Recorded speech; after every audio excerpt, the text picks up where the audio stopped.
যাবার পরেও শান্তি পাইলাম না, আজও পাছায় বাঁশের গুতা লাগে। মরে যাবার পরেও শান্তি পাইলাম না, আজও পাছায় বাঁশের গুতা লাগে। জিন্দা কালে ধরা পড়ি চুরি করতে গিয়ে, গ্রামের লোকে বাঁশ ঢুকালো সাধের পাছা দিয়ে।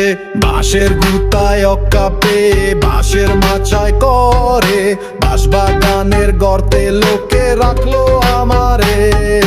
সেদিন থেকে ভূত রই বাঁশ বাগানে ভাই, চলতে গেলে আজও পাছায় বাঁশের গুতা খায়। মরে যাবার পরেও শান্তি পাইলাম না, আজও পাছায় বাঁশের গুতা লাগে।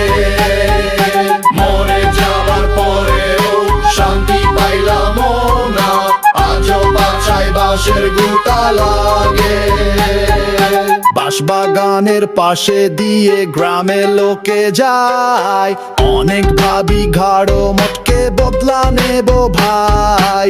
কিন্তু তারা চলার সময় হাতে রাখে বাঁশ, বাঁশ দেখলেই ভয়ে আমার ফুলে উঠে শ্বাস। ভূত হয়ে যে ভয় দেখাবো তারও উপায় নাই, বাঁশের লাঠি দেখলে বাড়ে পাছার কষ্ট ভাই। মরে যাবার পরেও